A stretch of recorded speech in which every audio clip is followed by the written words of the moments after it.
let's say you're like, oh, this is too simple. I want to add more interesting things. So like you go down here, I'm like, okay, what if I made the pants like striped? It's still readable, okay? So readability is one thing, but this is also not good because like most of the time you want to draw the eye to the character's face and not for some reason the pants, unless it's something you're doing intentionally. So it's not only readability. For values, you think about the contrast and the contrasting values you're putting beside each other.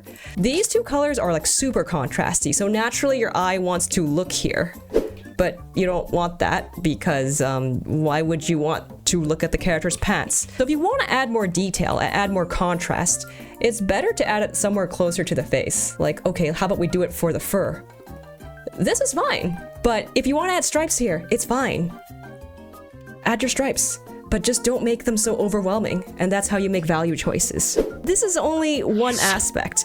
If you want to change it to color, so here's a trick you can do. Add a gradient map layer, correction layer, gradient map. So if you're like me and you suck at color, this is how I think of ideas, okay? First of all, you probably want to separate your skin layer into its own layer, okay? So we do that.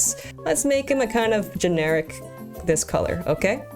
Now we go here, add a gradient map layer. And now I downloaded so many gradient maps for this reason. Yeah, wait, why is it like this?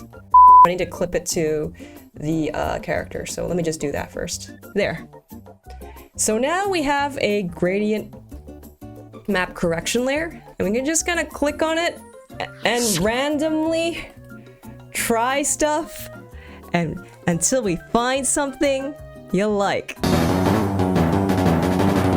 And oftentimes it sucks, right? It's nothing good, but you use it as a starting point.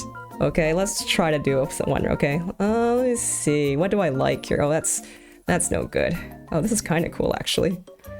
Just gonna randomly press buttons. Oh, this teal is not bad. Not this.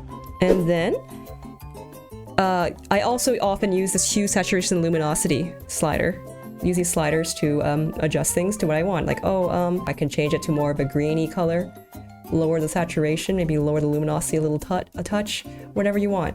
Okay, I think this works. Look, okay, I'm gonna start talking about saturation here as well, because I talked about value and value contrast. The same thing pretty much applies to saturation, okay? So you could have this color down here, but again, you do not want that to be too saturated, because it will just randomly draw the eye, yeah? Doesn't even matter if the values are right. If the saturation is wrong, it will also draw the eye in a really bad way. So you just really gotta be thinking, where do I want people to focus on? And put the most saturation and the most interest in that area. But yeah, that's the general, and here is my colored character. And now he's a poison type Pokemon trainer. And in this way, so typically you would do a lot of these, so just repeat the process like 5-6 times, and then you can compare, well, as many as you want, right? I maybe do 4, and then compare between them, because like by doing this process, you'll kind of figure out what works and what doesn't, and kind of iterate on the design a little bit. And then when you have a whole bunch of spread, try to go for as different as possible, then see what works.